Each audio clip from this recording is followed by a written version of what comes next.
I'm going to be on Edmonton money line here, plus 110.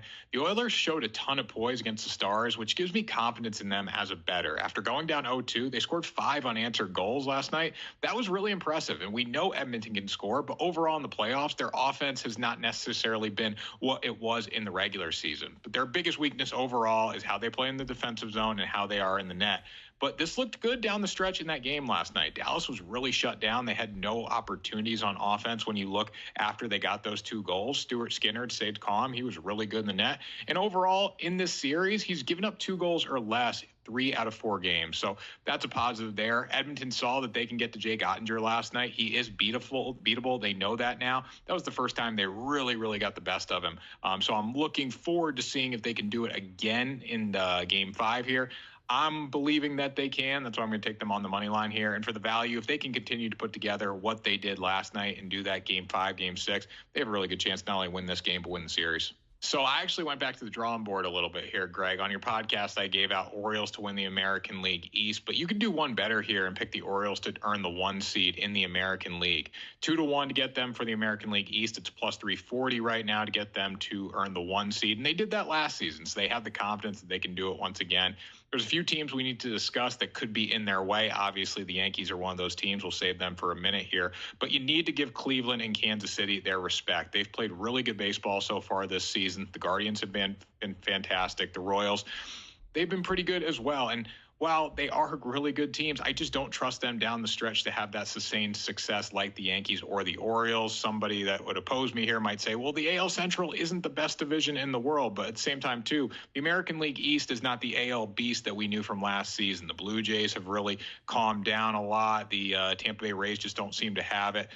There's going to be a lot of sellers in this division, which also gives me confidence that Baltimore and the New York Yankees are going to separate themselves there. New York's getting all the praise, but, we've seen the story time and time again. They fall apart late in the season. They fall apart in the playoffs. And that's where Baltimore thrived last year. So I'm counting on them to do it once again. They're also 3-1 head-to-head against New York. Again, a lot more games to go in the head-to-head series, but they've showed the ability to beat them. And those games are going to be critical when it comes down to earning the 1 seed and winning the division. So I would take Baltimore right now for the value. And the Yankees are like minus 220, minus 260, I think, at both these markets to actually earn the 1 seed and win the American League East. There's no value there, and considering they're only 1.5 games up on Baltimore right now, just not worth it. I'm probably taking the less favorable path for Paul Skeens here, but I'm going to go under 147.5 strikeouts. You can get this right now on DraftKings. He's taken over the baseball world. He's been fantastic, but I do want to hold the phone a little bit on him. 30 strikeouts, 22 innings so far. That's obviously amazing, but 2 of the games were against the Cubs, who rank 8th in the league in most strikeouts. Also had 9 strikeouts against the Tigers, but Detroit is just outside the top 10 in most strikeouts per game. Now, his one start did come against a tough strikeout team in the Giants. He went 6 innings, only had 3 strikeouts there. And I know they're not in the NL Central. A lot of teams that he's going to face in the NL Central are big swing and miss teams. But eventually batters are going to catch up to them. They're going to figure it out. We're going to get more film on Paul Skeens, and they're going to just have more at-bats against him. He also needs to stay healthy to go over this mark and continue posting big strikeout games time and time again. More than capable of going over this number, but a lot has to go right for him to do that. And I would rather bet unders for a rookie that we've only seen 4 times in just this spot in his career so far. Yeah, and that offense being dormant really does help this bet. Now, I'm not saying this is going to hit, so don't sit here and say I'm taking a 7-1 bet thinking it's definitely going to hit. But for the value, you can get this on DraftKings right now. Elly De La Cruz to record 100-plus stolen bases for 7-1 odds. It's happened 21 times in MLB history. A lot of those were in the 1800s, so I'm not necessarily going to count it. But no batter or no base runner has stole 100 bases since the 80s. But I think Elly De La Cruz is going to be the guy to do that, whether it's this year or over the course of his career. Needs to steal 69 bases in 106 games. And his legs really are the best form of the Reds offense. They don't have a good offense. It's hard to find batters who are going over 220 in that offense. So when Cruz does get on base, they tend to send him. Doesn't matter if it's first to second or second to third. They need to get him in motion to give their team a chance of scoring. Greg, a couple weeks ago I was on your show. We were talking about the Reds after I went to the game. He was stealing third. They were sending him in motion there, right? So that's going to happen a lot, and that's going to continue to happen because it needs to happen for this team to have a chance of really scoring runs. It's a massive long shot. It's 7-1. Don't put a ton of money on it for a sprinkle. Makes it really exciting watching him, and he's a great base runner, great base stealer. So I think they're going to continue to do it throughout the year.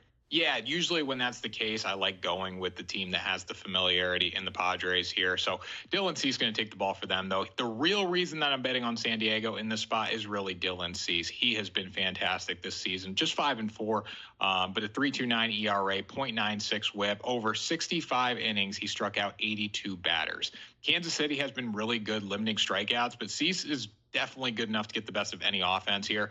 Michael Wacha, I love what he's done as well. 4 quality starts in a row, done a nice job all season long. The 4.31 ERA and 1.26 WHIP are trending downward based on what he has done in the past few starts.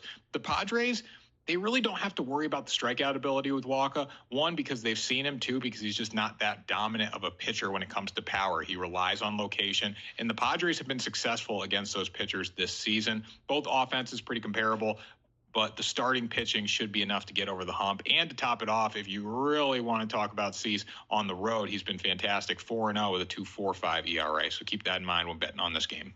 Well, even as a Red Sox fan that watches this team pretty much every night of the week, they're really hard to bet. They're very inconsistent. You never know what you're going to get out of them. I thought they were going to come out and play really well tonight. That was not the case. Flaherty shut them down, and it just was not a good night. But going to tomorrow, I like the Red Sox on the money line. Really good price, -148 I got it for. And looking at this game, they have a huge advantage on the mound. Tanner Houck's going to pitch. He should get some Cy Young votes at the end of the season. 1.9 ERA, 0.99 WHIP, allowed just 57 hits in 71 innings. But the thing that I absolutely love about Tanner Houck, and this could be a reason to bet on a Nerfy, this could be a reason to bet an under in this game. He's only given up 1 home run in 71 innings this season. That's fantastic. That's unprecedented.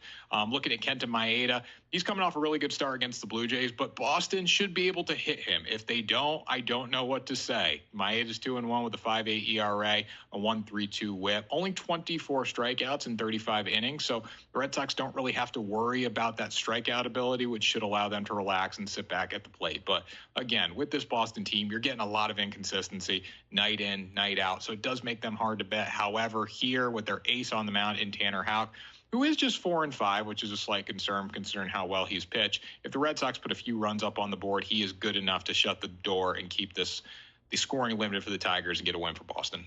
Yeah, I mean, Sixto Sanchez looks like a minor leaguer right now. That's the fact of the matter. Look at the Rangers here. This price is fantastic. You're getting -120. You can look to the run line for a little plus money price, too, if you're feeling good about them. They're starting to play okay baseball right now, still 2 games below 500, but hopefully trending in the right direction. They've won 3 straight games. And overall, I mean, whether the Rangers are below 500 or not, the talent advantage that they have over the Marlins is massive. It's a massive, massive gap. And when you're looking at Miami, things are very bad right now. They're 10-19 at home. They're 20-37 this season. Rangers have scored 38 more runs than them. They've hit 15 more homers, and they have not played up to their capability. Ureña's 1-4, 3.53 ERA, and a 1.27 WHIP. His road ERA is much higher. It's over a 5. But if you think things could get worse for Miami, they still are not. They still don't have the advantage in the spot with the pitching.